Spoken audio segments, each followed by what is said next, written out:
बिस्मिल्लाहि वस्सलामु अला रसूलिल्लाह। नबी करीम अलैहिस्सलाम का चेहरा मुबारक कितना खूबसूरत था। सहाबाए किराम अलैहिम रिदवान क्या फरमाते हैं, हज़रत सैयदना अबू हुरैरा रज़ियल्लाहु ताला अन्हु इरशाद फरमाते हैं कि मैंने नबी करीम अलैहिस्सलाम से बढ़कर किसी भी शख्स को खूबसूरत नहीं देखा।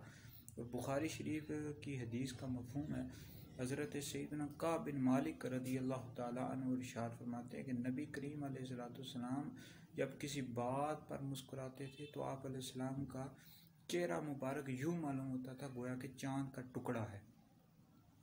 और इसी तरह हज़रत सैयदना मौला अली पाक रज़ियल्लाहु ताला अन्हु इरशाद फरमाते, लम अरा क़ब्लहु वला बादहु मिस्लहु अलैहिस्सलाम, कि मैंने नबी करीम अलैहिस्सलाम जैसा खूबसूरत ना कोई पहले देखा ना बाद में देखा, और कोई भी आप अलैहिस्सलाम की मिसल नहीं था।